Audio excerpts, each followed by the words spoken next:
Salam kaum picisan, kembali lagi bersama Bang Gunung. Oke. Bagaimana kabarnya Alhamdulillah Mas Bang David. Gunung, Pak Teguh, Alhamdulillah. Mbak Budi? Alhamdulillah. Tidak bosan-bosannya kita kumpul menyeruput kopi, rokokan, dan berbicara ngalor ngidul, ngetan ngulon. Semoga bermanfaat. Amin, amin. Untuk edisi kali ini, kaum picisan, Pak Gunung atau Bang Gunung ingin mengutarakan sebuah cerita ya. Ini mengutarakan apa? Gimana ya? Ya, satu bentuk apa ya? Apa ya? Kegelisahan. Ya, kegelisahan. Tokoh besar yang terabaikan. Ya, ini membicarakan tentang tokoh besar yang ada di Semarang, yaitu Kiai Haji Soleh Darat. Mungkin tidak asing bagi kaum picisan sosok Kiai Haji Soleh Darat itu siapa. Nanti bisa lebih lanjutnya Bang Gunung akan mengutarakan isi argumen atau apalah pokoknya omongan ngalor ngidul ngetan ngulon, semoga ada manfaatnya, ada isinya. Monggo. Oke, siap. Tapi sebelumnya nanti juga Mbah Budi juga harus bicara tentang siapa itu. Karena mau tidak mau beliau itu kan tokoh terkenal. Paling tidak Pak Budi ini juga bagian dari yang mendapatkan warisan ilmu dari beliau atas syiarnya. Itu. Oke, selamat malam. Assalamualaikum. Waalaikumsalam. Kaum picisan, selanjutnya ketemu lagi. Kita akan terus mengurai bersama Mas David. Juga ada Pak Budi dan Bung Teguh ya. Jadi menarik sekali kemarin ada obrolan bersama beliau Abah Hak ya. Ya. Kita diskusi tentang Mbah Soleh Darat yang selalu tercantum namanya di doa-doa yang selalu apa ya, di majelis-majelis pengajian tahlil apa-apa itu beliau selalu disebut karena memang kalau beliau orang biasa teramat sangat tidak mungkin karena beliau orang hebat, tokoh besar, ya loh. Orang yang berpengaruh. Ya, wong Jawa ngomong peng-pengan ya dalam ilmu agama ya, beliau itu luar biasa. Lah, Mbah Soleh Darat itu banyak yang hanya mendengar namanya saja, tapi lupa bahwa beliau itu juga punya peran andil ya, punya andil besar, berperan dalam pergerakan pemuda Indonesia pada saat itu. Nusantara ya, belum Indonesia. Belum merdeka kan? Masih VOC mungkin kan.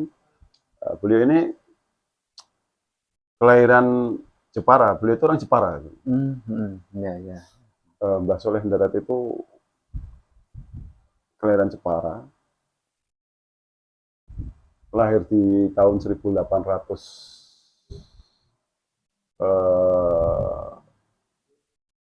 Jadi selisihnya Pangeran Diponegoro itu kalau tidak salah 18 berapa itu? 28 ya? Ya, Pangeran Diponegoro itu ya. Dan tokoh satu-satunya yang dapat lisensi untuk mengajar di Mekah loh Mas. Mbah Soleh Darat. Ada ilmunya istimewa. Wah kan, beliau belajar di Mekah. Bahkan pulang ke Jawa itu dipaksa sama Kiai juga. Kiai Hadi ya kalau tidak salah. Iya, dari Girikusumo ya. Ya. Diculik itu. Ya, diculik. Penculikan. Dipaksa nggak mau, akhirnya diculik. Dibawa. Ceritanya gitu. Iya, karena memang saya membaca Mbah Soleh Darat itu nggak mau untuk diajak pulang. Karena diculik sama Kiai Hadi Girikusumo ya. Iya. Sangat luar biasa sekali. Bahkan abah beliau, Kiai Haji Umar itu tokoh penting juga pada saat Pangeran Diponegoro melakukan perlawanan pada penjajah pada saat itu beliau, Kiai Haji Umar. Jadi perannya sangat luar biasa sekali. Nah ini kalau terabaikan sosok atau tokoh sekelas Mbah Soleh Darat, ya, seorang tokoh besar, guru bangsa juga, yang melahirkan tokoh-tokoh nasional seperti Mbah Hasyim Asy'ari, kan? Terus Kiai Haji Ahmad Dahlan juga, terus R.A. Kartini. Ya. Peran sertanya apa? Lah, peran sertanya Mbah Soleh Darat terhadap perjuangan pada saat itu punya strategi edukasi lewat perdamaian dan pendidikan. Luar biasa ya. Nah, kalau di India itu kan ada siapa? Gandhi, Mahatma Gandhi ya, melawan dengan diam, begitu. Melawan dia. Mbah Soleh Darat berstrategi untuk berstrateginya dengan membuka dengan cara perdamaian, tidak memanggul senjata, tetapi ternyata peran serta Mbah Soleh Darat ini luar biasa, sehingga apa istilahnya mampu melahirkan tokoh-tokoh sekelas Mbah Hasyim Asy'ari yang akhirnya mendirikan Nahdlatul Ulama, Kiai Haji Ahmad Dahlan dengan Muhammadiyahnya, terus Raden Ajeng Kartini dengan emansipasi wanitanya. Ini kan tidak lepas dari beliau-beliau itu kan berguru kepada Mbah Soleh Darat. Nah, anehnya murid-muridnya ini kan sebagai apa tokoh negara yang punya apa istilahnya? Bukan. Beliau itu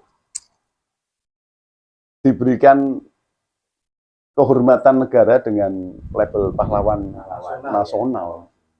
Kan begitu. Iya. Tapi pertanyaannya kenapa Mbah Soleh Darat tidak serta-merta? Mungkin kalau beliau masih sugeng atau masih berperan, saya yakin beliau tidak mau memang. Nah ini kan yang harus kekeh untuk bagaimana beliau mendapatkan bintang kehormatan sebagai pahlawan nasional, sebagai bentuk nilai penghormatan kita kepada beliau yang nyata-nyata keberadaannya memang membawa hal baik sehingga negeri ini bisa merdeka. Itu kan tidak ada yang tahu kalau Mbah Soleh Darat itu ternyata berperan memiliki strategi perdamaian dengan membuat konsep pendidikan. Iya. Meskipun itu apa istilahnya membuat apa Arapegon ya. Pertama kali. Jadi Jawa yang diarabkan. Tulis Arab. Nah, kan? Kenapa? Karena memang kalau Bloko Suto pakai bahasa Jawa, jangan salah Indonesia itu juga ada tentara atau Londo Ireng itu Londo yang Ireng. paham betul bahasa Jawa. Maka strateginya Mbah Soleh Darat membuat Arapegon ini untuk mengelabui dan tidak sembarang orang bisa membaca. Nah ini kan sandi-sandi yang ternyata Mbah Soleh Darat itu sudah mempunyai strategi matang seperti itu. Bayangkan. Istimewa loh. Ulah. Istimewa. Pertanyaannya kan begini, Bung Teguh, Pak Budi, Mas David, ini kan apa intensitasnya membuat apa majelis semakin besar ini kan panjenengan punya intensitas, loyalitas terhadap apa yang sampean-sampean percaya, kan begitu. Saya yakin bahwa Pak Budi, Mas David, sama Mas Teguh tidak mengenal Mbah Soleh Darat sangat aneh sekali. Karena setiap doa yang dibacakan selalu ada beliau kan? Iya. Kan begitu. Ya. Para apa istilahnya? Tokoh-tokoh besar. Jadi Bang, Syekh Jumadil Kubro dan lain sebagainya. ini sosok Mbah Soleh Darat itu kan mempunyai pengaruh besar di Jawa lah khususnya. Iya. Tetapi untuk dijadikan pahlawan itu kriterianya bagaimana? Nah, Kaum pikiran harus tahu itu. Iya. Kriteria jadi pahlawan itu Ya, apa saja? Hanya pengaruh atau jasa, hanya ikut perang, itu kan ada tanya besar. Iya. Menurut Anda bagaimana? Kalau pahlawan ini dilabeli pahlawan atau diberikan bintang kehormatan sebagai pahlawan ini kan karena beliau berjasa.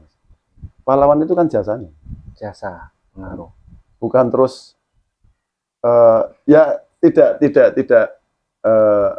bukan berarti tidak merendahkan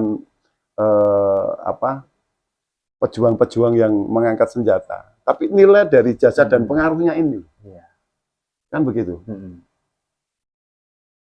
Seperti Pangeran Diponegoro. Ini karena peran serta, terus pengaruhnya luar biasa, melawannya juga tidak nanggung, dia korbankan waktu, harta, dan sebagainya, kan? Iya. Maksud kita akan memberi apa negara ini kepada beliau kalau tidak berikan penghargaan berbentuk itu? Karena jasanya, karena pengaruhnya, dan satu hal karena ilmunya, kan? Iya, benar. Ilmunya loh, Bung. Lah, Benar. kriteria-kriteria mungkin itu yang bisa kita bawa, ya. Mungkin nanti butuh pelengkap diskusi dengan beberapa teman-teman ahli atau dari akademisi yang bagaimana Mbah Soleh Darat ini bisa diberikan penghargaan yang sama sebenarnya sebagai pahlawan nasional juga, karena beliau juga berjasa mengorbankan waktunya, ya, keilmuannya, pengaruhnya, terus melahirkan tokoh-tokoh sekelas beliau-beliau ini kan artinya memang pantas lah untuk diberikan itu. Karena apakah Mbah Soleh Darat ikut membangun secara sumber daya manusia, intelektual, kan Gurunya begitu. Nusantara. Nah, Guru. tokoh bangsa, guru bangsa yang melahirkan tokoh-tokoh nasional. Terus kalau tidak diberikan penghargaan nama, ya, yang indah, sebutan pahlawan ini kan indah sekali. Nanti terlupakan generasi berikutnya, kan begitu.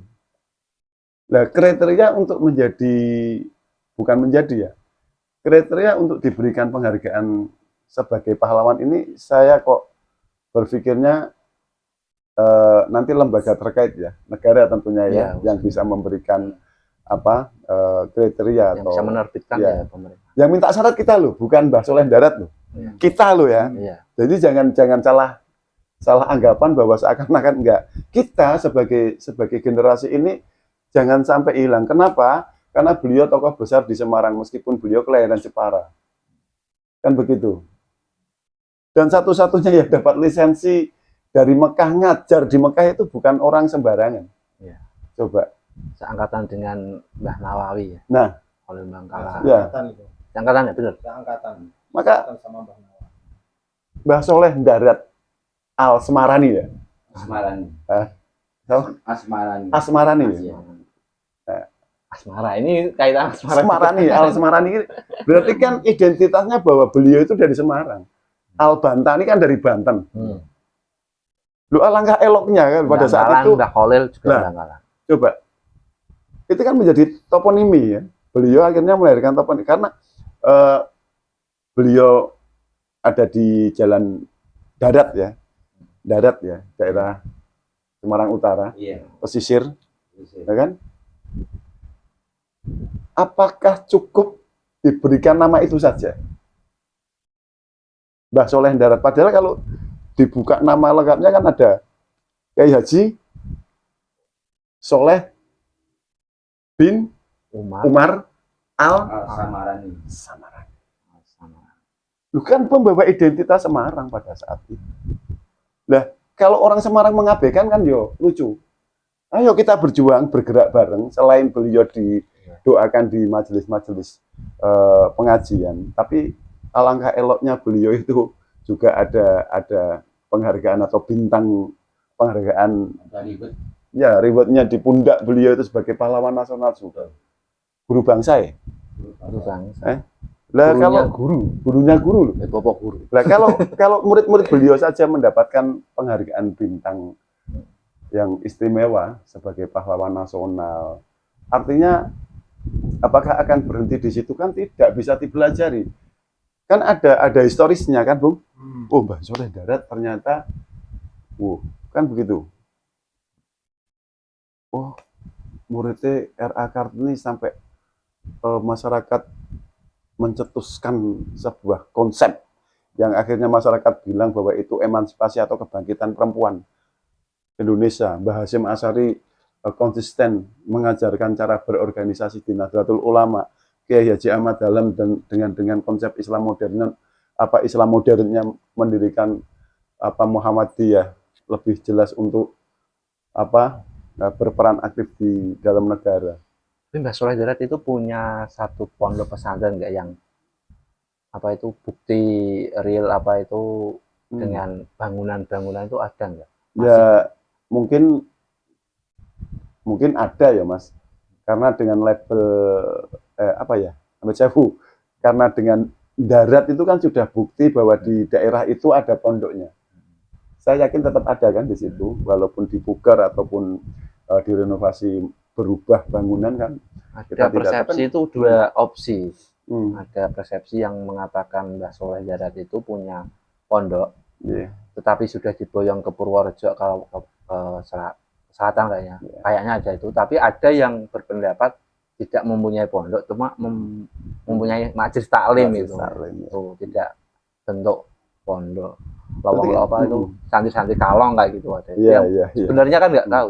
Kalau Purworejo itu kalau nggak salah beliau punya guru dari Purworejo atau gimana sih? Kayaknya. Kalau nggak salah ya. Karena sekilas saya membaca itu ada kaitannya dengan Purworejo juga. Apakah beliau itu guru beliau atau saya nggak tahu. Yang jelas ada kaitannya. Mungkin juga tapi yang lebih jelas bahwa Soleh Darat itu beliau mendirikan pondok kayaknya loh ya. Nah ini kan perlu dikaji lebih detail. Tapi apapun itu Mas, terlepas dari ada pondok atau tidaknya, yang jelas melahirkan tokoh-tokoh ini sangat luar biasa sekali. Atau satu misal dengan sebutan sekarang santri kalong ya, datang ke beliaunya ya. Atau mungkin dari majelis ke majelis, kita nggak tahu. Yang jelas ketertarikan RA Kartini juga awalnya AB menjadi tertarik menjadi muridnya sehingga menjadi besar. Kan apakah pada saat itu RA Kartini masih domisili ketika belajar ilmu itu, apakah Mbah Soleh Darat masih di Jepara atau sudah pindah ke darat? Nah ini kan butuh kajian-kajian yang lebih jelas, kan begitu? Harus diteliti. Nah ini kan dengan adanya obrolan ini akan mengajak masyarakat yang tahu betul satu misal, atau mungkin bisa dihadirkan nanti ahli warisnya atau siapa yang berkompeten di situ. Ini kayaknya paham ini, ahli warisnya siapa yang. Nah ini beliau ini mungkin tahu kan nasabnya kan.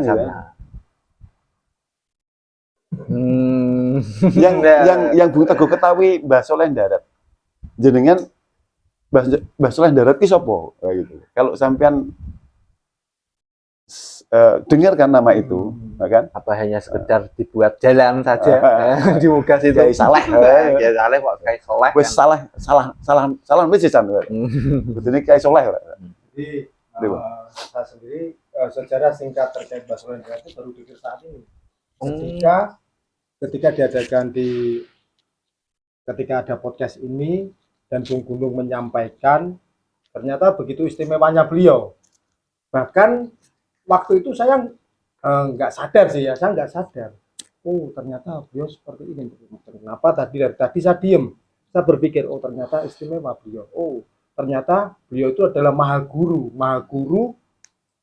dari beberapa organisasi yang tumbuh dan mekar saat ini. Contoh Muhammadiyah dengan eksistensinya, NU Nahdlatul Ulama, itu kan buah pemikiran dari Mbah Hasyim Asy'ari yang pada waktu itu mungkin berguru juga kepada beliau. Tapi kalau kita lihat dari cerita yang disampaikan tadi Bung Gunung, ya beliau itu sebetulnya maha guru. Iya. Nggak bisa cuma disampaikan sebagai guru gitu, nggak bisa. Beliau itu maha guru karena banyak melahirkan tokoh-tokoh nasional. Iya. Seperti mungkin saat ini di generasi X, Z, ataupun di generasi X, Z, milenial, itu Omega. Sedangkan saya sendiri, saya itu berada di generasi X, belum milenial. Itu saja sejarah singkat tentang Mbah Soleh Darat itu nggak paham. Iya. Setelah ini tadi sedikit ini Bung Gunung menceritakan sejarah singkatnya Mbah Soleh Darat, di sini saya paham. Timbul pemikiran yang memang seharusnya itu beliau tetap harus ada penghargaan khusus. Iya. Apapun itu bentuknya, negara ini juga mungkin loh Bung. Ini mungkin loh Bung, baru mungkin ya. Iya. Ini baru mungkin. Iya. Mungkin juga ada sumbangsihnya beliau, ada pemikiran-pemikiran beliau Pasti. di situ. Pasti. Pastinya kan itu. Sampai bisa melahirkan tokoh sebesar R.A. Kartini.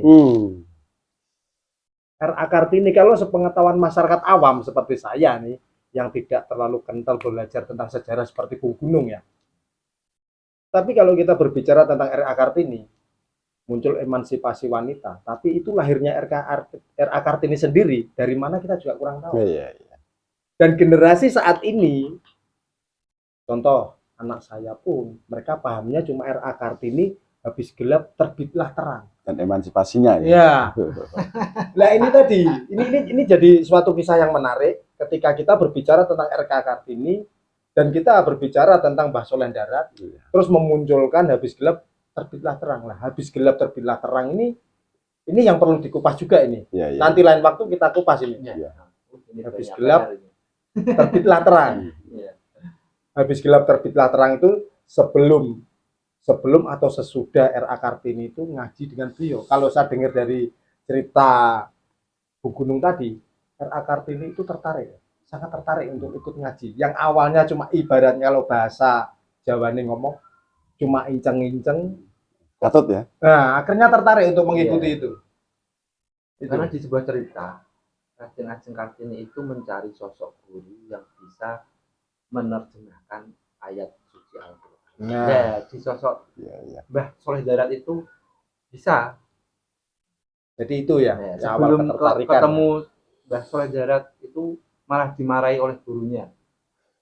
Raden Ajeng Kartini mau minta terjemahan dari Al-Quran itu, malah dimarahi, ya sakit hati, cari guru lain, ya ketemu Mbah Soleh Darat, karena Mbah Soleh Darat ngajinya itu menerjemahkan Al-Quran. Dan kalau saya dengar dari beberapa sumber juga, itu yang menceritakan hampir sama apa yang disampaikan oleh Bung Gunung ini tadi. Beliau itu banyak melahirkan tokoh-tokoh hebat, tokoh-tokoh nasional, bahkan banyak melahirkan ulama-ulama hebat. Kan itu, banyak ulama-ulama hebat itu yang mengaji sama beliau. Tapi ini nanti kita bangun suatu bentuk kesadaran berpikir. Jangan sampai sejarah ini tertutupi. Iya, betul. Ini bukannya saya membangun suatu politik propaganda, bukan. Jadi karena selama ini mungkin dari generasi saya sampai yang sekarang ini mungkin sudah terjadi pembodohan sejarah. Pengkaburan, bukan pembodohan. Dikaburkan. Dibikin samar ya. Kayak samar gitu ya, mungkin tepatnya seperti itu ya. Tapi kalau saya menganggap ini suatu bentuk pembodohan, karena apapun itu ya, iya apapun itu bentuknya, itu bentuk suatu pembodohan. Karena apa? Kita diharuskan untuk mempercayai sesuatu tanpa tahu akar sejarahnya di sumbernya ya. Nah, itu yang harus kita kaji.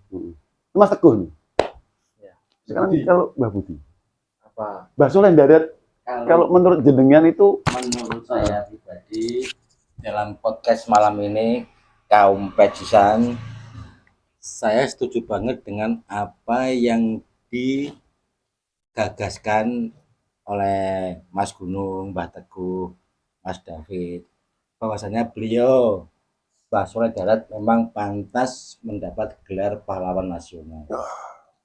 Itu saya sangat setuju banget. Karena walaupun saya eranya bukan di eranya beliau, tapi sampai sekarang pun kalau saya melihat beberapa puluh bus, berapa ratus bus setiap haulnya Mbah Soleh Darat pada hadir ke Semarang. Itu kan sama dengan menghormati beliau yang tidak terbatas. Ada mereka dari Jawa Timur, dari Jawa Barat, bahkan dari luar pulau hadir. Ya, artinya begini.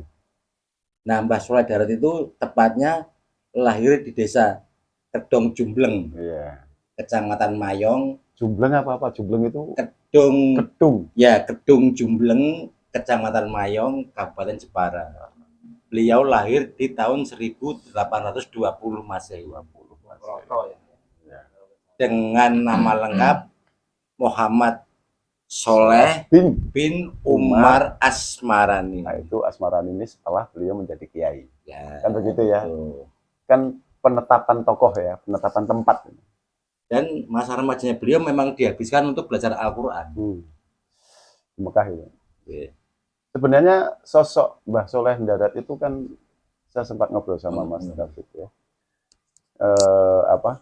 Beliau itu nggak mau pulang sebenarnya. Iya. Karena lah ini Mbah Hadi Giri Kusumo itu juga berperan loh. Iya. Atas nama besar Mbah Soleh Ndarat. Kalau semisal tidak diculik, apa istilah dilebok ketong. Iya, peti ya. Peti ya. Nah, Orang mungkin gelem nang Jawa kan. iya. Karena berarti punya melihat potensi. Potensi, kecerdasan yang luar biasa. Kenapa tidak dikaryakan di bumi Nusantara? Ya betul. Nah, kenapa malam ini kita membahas seputar Semarang tentang Mbah Soleh Ndarat? Jadi ini kan kaitan dengan Bapak Yoso ya. Tetap harus kan tokoh-tokoh di Semarang itu tokoh besar, Mas. Ya. Meskipun beliau itu kelahiran Jepara, kan begitu kan? Kan begitu. Tetapi kan ceritain panjenengan kemarin di podcast yang awal kita jumpa itu kan Semarang meliputi sana, iya. utara mana, ya, timur sana, ya, ada. Berarti kan dia ikut Semarang kan? Semua kan? Iya. Karena kekuasaan Medang. Iya. Medang Kemulan, Medang Kamulan. Medang Kamulan jebul di daerah Magelang itu juga masuk di daerah Medang Kamulan juga. Loh, bayangkan itu yang sebelum jauh sebelum Mbah Soleh Ndarat ada. Kan Magelang Medang dengan Mataram kuno Raden Sanjaya ya. Dengan strateginya Raka Pikatan kan untuk menyatukan antara Mataram Hindu dan Mataram Buddha kan begitu. Itu kan Medang. Artinya bahwa Mbah Soleh Ndarat ini kan tidak hanya di sekup Semarang saja. Yeah. Luas. Tadi Pak Budi cerita beratus-ratus jamaah, beberapa bis, ya toh. Dan beliau Mbah Soleh Ndarat itu ternyata kan juga membuat sebagian masyarakat penasaran sebenarnya beliau itu siapa sehingga besar kan. Nah, itu kan ya penghargaan luar biasa sekali. Ini masyarakat kan begitu. Ya. Tapi negara kan juga harus ngerti yo gitu loh. Seharusnya Begitu. harus, Mas. Kalau Harusnya masyarakat harus. ini sudah mengakui keberadaan dan dengan mungkin sejarahnya, saya yakin beliau para tokoh-tokoh ini kan tetap punya latar belakang histori yang luar biasa. Betul. Kan dipelajari betul oleh masyarakat. Wah lagi kan gitu. Nah, terus di mana hebatnya? Ya hebatnya itu ternyata Semarang itu melahirkan tokoh sebesar Mbah Soleh Ndarat. Konflik politik pada saat kerajaan ada di Semarang. Coba. Apa yang tidak hebat di Semarang? Berarti ini obrolan ini jadi menarik. Iya. Kalau saya menangkap cerita dari apa yang disampaikan Bung Gunung ini tadi, bahwasannya berarti di Semarang itu sentral. Betul. Titiknya di Semarang. Iya. Iya. Titiknya di Semarang. Iya. Dan Semarang banyak melahirkan tokoh-tokoh hebat juga kan. Iya. Walaupun bukan, kembali lagi mereka urban. Datang dari Jepara, datang dari mana, kumpulnya di Semarang. Iya. Berarti menarik Semarang sebetulnya. 99% saya katakan tidak ada masyarakat di Semarang. Iya. Ayo. Ya saya mengakui itu. Betul enggak? Itu saya mengakui. Nah, kuliner beran juga. Enggak ada. Punya apa Semarang? Ya Amit Sewu bukan meremehkan tidak. Semarang itu kan alkulturasi budaya yang akhirnya Semarang diakui. Iya. Ya toh? Benar. Terus kalau Campuran. kalau tidak ada konsep eksodus ya toh, para kaum urban ke Semarang, Semarang belum tentu terbangun.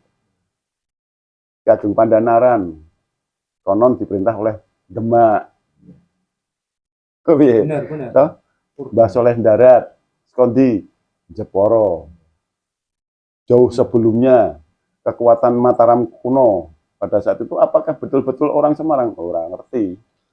Perlu ditelusuri. Telusuri meneh. Ini perlu dibahas ini nanti. Ini perlu dibahas. Karena ini jadi menarik ya ketika Semarang menjadi sentral. Dan berdirinya Semarang itu juga kemungkinan bukan dari orang Semarang sendiri, bukan asli Semarang. Mereka datang babat alas, kalau bahasa babat alas. Jadilah Semarang. Betul.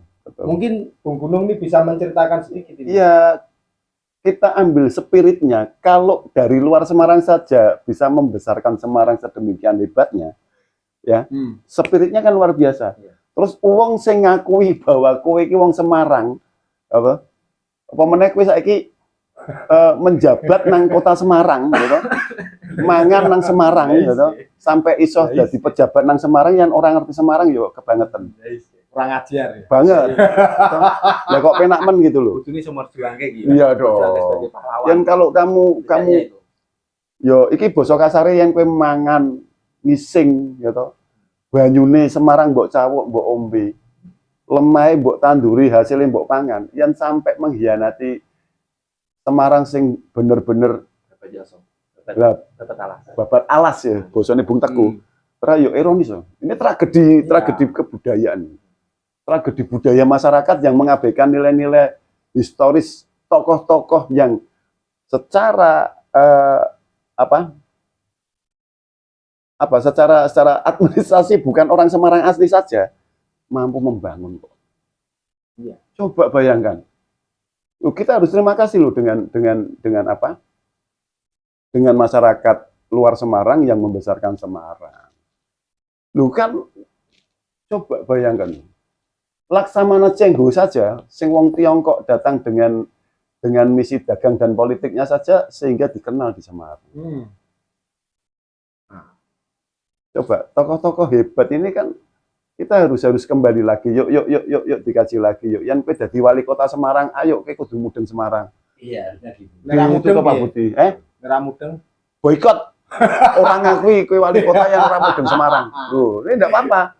Loh, kita berhak untuk bersuara kok. Harusnya Iya dong. Secara konstitusional ki dipilih mbek sapa? Rakyat, ya ora. Ketika rakyat bersuara, Bu Wali Kota yang sampai mengabaikan, wah dosa kualat loh.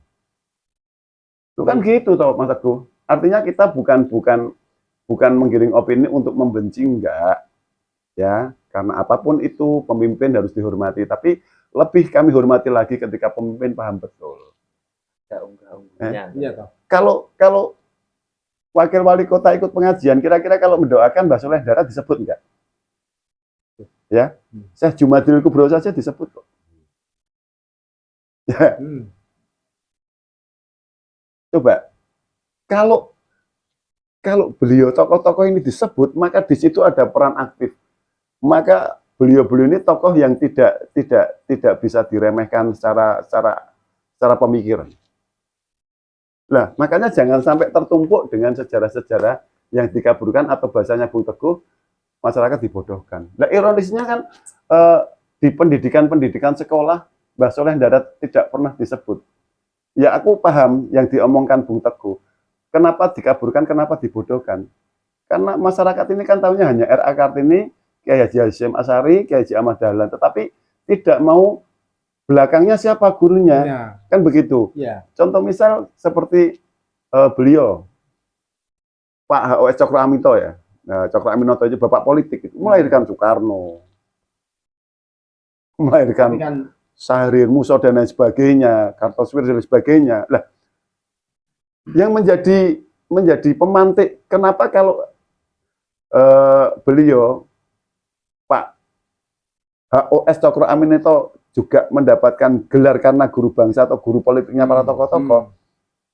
Harusnya juga Mbah Soleh Darat yang membawa misi perdamaian lewat apa polanya, kenapa tidak kalau beliau itu diberikan penghargaan yang sama? Kan begitu Thomas David? Iya. Ya toh? Nah, tadi jenengan bilang kriterianya apa? Ya, nanti kriterianya yang paham kan lembaga negara. Yang berat. Nah, ini nanti suara terbanyak. Lah kalau suara terbanyak ini mayoritas kok. Nah, yang kue orang mudeng kue melu pengajian nang majelis tahlil atau apa mesti disebut kok. Iya. ya Mbah Soleh Darat dungune piye Bu? Mbah Soleh Darat, terus Mbah Kubro dan lain sebagainya selalu disebut dengan sahdunya itu, dengan kecintaan yang luar biasa bagi rakyat. Lah negara kudu hadir, di tengah-tengah. harus hadir dong, hadir. Jangan cuma namanya dipapang di plat jalan saja. Heeh. Jalan Kiai Lah, Soleh Darat. kan Jalan Kiai Saleh ini kan juga ambigu. Karena di situ ada Raden Saleh. Ya. Kan? Apakah itu Jalan Kiai Saleh ini apa Raden Saleh atau Kiai Salehnya yang dimaksud Mbah Soleh? Nah, ini kan harus diluruskan juga. Ini Ya, baru tahu Bung saya. Loh, iya. Di situ ada makam Raden Saleh juga. Enggak, Raden Ini beda. Saleh kan orang Semarang. Oh, Bustaman kan, beliau masih ada garisnya Kiai Bustam. Kan? Raden Saleh ini kan seorang maestro lukis. Pada saat itu memang wis ngeri lah kelas Eropa kan. Lah, mungkin banyak sebagian masyarakat menganggap bahwa Jalan Kiai Saleh itu adalah Raden Saleh. Iya. Kan? Padahal itu Kiai Saleh, itu jalan yo dinggo Mbah Soleh Darat sebenarnya, Jalan Kiai Saleh. Nah, untuk penulisan saja salah. Mbah Soleh dengan Saleh beda loh. SHO, Ya. LEH. Jelas, Mbah Soleh Darat. Nah, artinya untuk penamaan atau membuat sebuah toponimi itu yang jelas agar bisa diterima. Ojo dikabur kita bodoh masyarakat itu. Lah ngertine kan, iki Kiai Saleh ki Raden Saleh. Enggak Ya. itu, enggak seperti itu. Karena ini saya sendiri ya. Mewakili. Sepemahaman saya tuh Kiai Soleh itu ya Raden Saleh. Nah, kan? Iya. Ya, karena lebih besar Raden Saleh. Iya. Dan lebih dulu. Kan? Pengaruhnya lebih dulu. Iya. Kalau saya tidak bicara tentang sisi pengaruh Raden Saleh dengan Mbah Soleh. Karena beliau ini juga sama-sama berperan. Jangan salah, lukisan Raden Saleh ini kenapa mukanya yang pribumi, mukanya Raden Saleh semua. Coba, jadi lukisan penangkapan Pangeran Diponegoro, pengikut atau pejuang-pejuang yang membela Pangeran Diponegoro itu mukanya Raden Saleh semua. Coba dikaji. Nah, lukisannya, lah ada Raden Saleh ini kan cerdas. Raden Saleh melukis dengan anatomi tubuh Belanda sing ora sempurna, mungkin dasnya digawe gede atau piye kan. Tapi kalau Raden Saleh ini melukis dan mukanya itu Raden Saleh semua. Lihat tuh nih lukisan waktu penangkapan, itu mukanya Raden Saleh semua. Nah, karena penggambaran atau wujud potret dari Pangeran Diponegoro sendiri juga menjadi perdebatan saat ini kan. Sampai saat ini belum. Kan apakah pakai blangkon atau pakai apa itu surban kan kita juga nggak tahu. Tapi di situ penegasan bahwa Raden Saleh berperan lewat lukisan sebagai bentuk perlawanan. Yang pribumi ki wonge jelas, jadi gambarannya jelas ya. Lah yang Belanda kan digawe orang gadek kan gitu. Nah, itu kan. Nah, itu nah masing-masing kalau kita bicara pengaruh, beliau ini punya pengaruh yang sangat luar biasa, punya strategi. Di bidangnya masing-masing. Ya, meskipun Raden Saleh ini sudah kelas Eropa melukisnya dan diakui lukisannya secara internasional. Lah, Kiai Soleh Darat itu juga sama, jangan salah. Beliau itu dapat lisensi untuk mengajar di Mekah. Di pengajar juga akhirnya. Sama enggak? Apa yang membedakan? Ya sebetulnya nggak ada pembeda. Artinya bahwa tokoh-tokoh ini perlu, bukan Mbah Soleh Darat jadi pahlawan nasional, tidak ada salahnya kok Raden Saleh dikei label pahlawan juga lewat dunia seni rupa. Lah awake dhewe aja berharap jadi pahlawan. Awake dhewe berguna kanggo masyarakat, wis anggap jadi pahlawan untuk diri kita sendiri, paling ora kebanjiran ya, gitu kan. Pahlawan keluarga. Nah gitulah makanya sehebat atau sama atau ambigu itu tidak selayaknya untuk dijadikan perdebatan, tapi yang menjadi fokus utama adalah jangan mengkaburkan atau menyamarkan sehingga terjadi pembodohan. Nah, itu. Ngono ya, Bung? Iya. Nah, itu Mas David. Oke. Jadi ayo podcast malam ini kita ngobrol ngopi di kaum pecisan ini mengajak bareng-bareng untuk masyarakat Semarang yang sadar posisi bahwa kamu tuh hidup di tanah Semarang. Ayo kita sama-sama nyengkuyung, mendukung langkah-langkah, memberikan penghormatan yang terbesar kepada beliau, Mbah Soleh Darat sebagai pahlawan nasional, ya toh, sebagai bukti bahwa nantinya ini akan menjadi spirit untuk generasi yang akan datang. Kan kalau sudah dimatikan budayanya, ya toh, sudah dipatahkan apa cara berpikirnya, maka negara ini akan habis. Wis ora bakal menghargai pahlawan. Intinya itu. Ya. Kan ayo bareng-bareng kabeh wis ora urusan ke wali kota, ya toh, wis ora urusan ke wakil wali kota, tapi ini bahasa satu. Rakyat. Kan ngono ta, Bung? Ya, memang sudah seharusnya. Aku seneng kan koyo ngene iki. Seharusnya. Begitu. Jadi obrolan ini semoga menjadi pemantik untuk sadar bahwa Mbah Soleh Darat adalah Maha Guru, Mbah Soleh Darat adalah guru bangsa yang melahirkan tokoh-tokoh besar, ya, seperti Pak Budi tadi, sampai mempelajari biografinya, sehingga beliau membaca, loh ini keren loh, lahir di tahun 1820, ya toh, dan beliau itu meninggal 1903. Ini gini, Bung. Nggih. Saya jadi tertarik dengan Pak Budi ya ini tadi ya. Ini mungkin beliau tertarik belajar tentang sejarahnya. Ya. Ketika ini kita ungkap ini. Iya. Nah, baru ini beliaunya tertarik. maka jadikan Pak Budi ini virus positif. Nah, itu ya. Di mana itu bahasan. Nah, ini kan sudah menciptakan satu konsep budaya.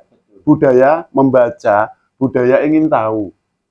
Ya toh? Iya. Dengan adanya kita memunculkan Mbah Soleh Darat, ora seronto, Penasaran. Pak Budi ra seronto, moco, goleki. Enggak masalah karena ada kesadaran berpikir. Makanya mindset itu perlu dibangun untuk menyadarkan masyarakat agar paham. Coba kalau tidak ada bahasan Mbah Soleh Darat, aku yakin Pak Budi membuka WA. Nah, iya. Nah, makanya kan tadi, iki jangan-jangan karena setelah mendengar ini tadi, dia jadi tertarik. Ini virus baik ini. Jadi virus baik ini perlu terus ayo kita sebar virus itu. Kalau yang tua-tua saja mau belajar, mbok ya sing nom-nom sama.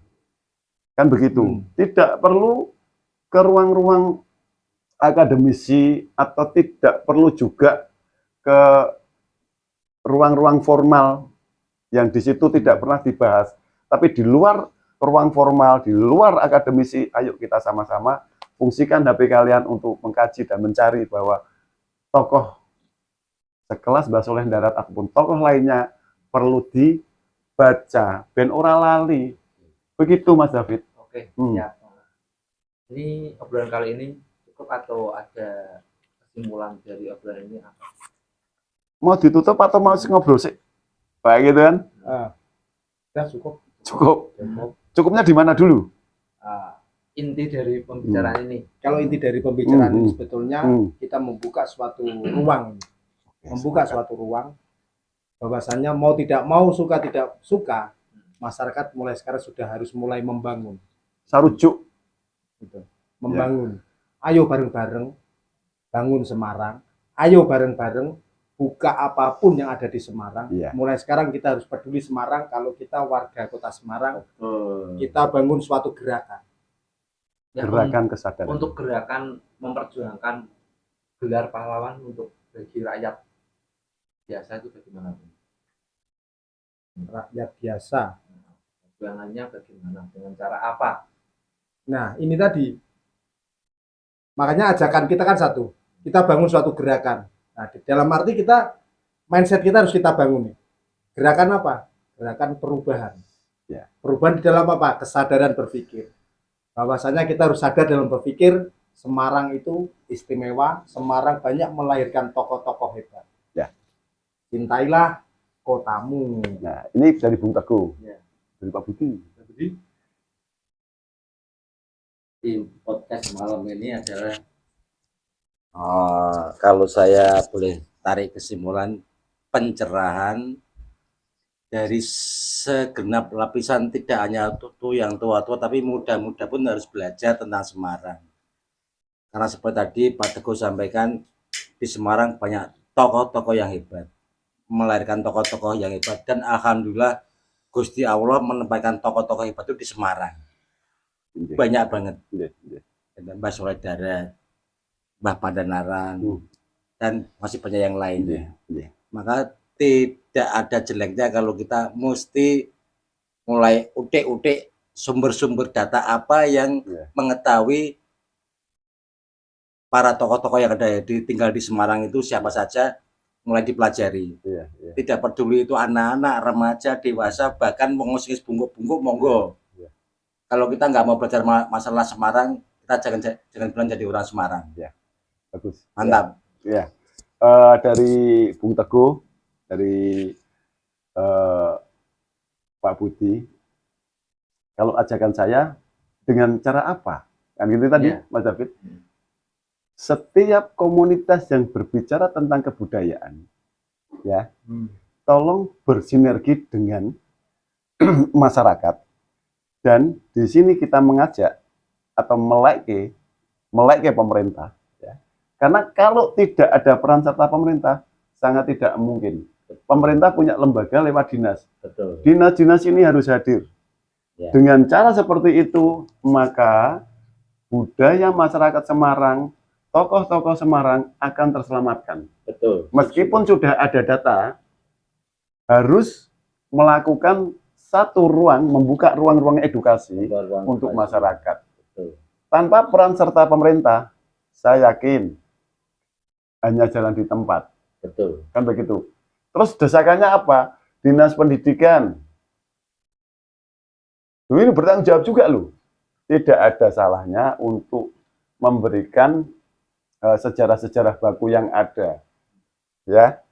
Jadi dinas-dinas terkait yang berkompeten, ayo kita sama-sama dengan lembaga-lembaga terkait, dengan komunitas-komunitas yang katanya peduli dengan sejarah dan kebudayaan, ayo jangan berdiam diri, bahwa ada tanggung jawab besar terhadap apa yang kamu tempati. Satu hal, di mana kamu bertempat, di situ kamu harus berjuang. Itu closing statement dari saya. Oke, ya. Oke, sahabat kaum picisan, itulah paparan atau apa ya? Bingung mengartikan apa ini, sebuah pembicaraan apa ya? Diskusi. Diskusi. Semoga ada. Semoga kaum picisan itu bisa memperjuangkan gelar pahlawan Mbah Soleh Darat. Ya, amin. Semoga. Ya, yang makamnya ada di Mugas ya. Merkuta. Merkuta. Cara lah. Itulah. Oke, lain waktu kita akan membicarakan sosok tokoh dari Semarang yang lain. Ada Mbah Pandanaran, ada Mbah Hanun. Lain waktu. Sekian dari kami. Saya selaku pembawa acara yang masih kurang luas dalam kurang bayaran. Oke, salam kaum picisan. Salam.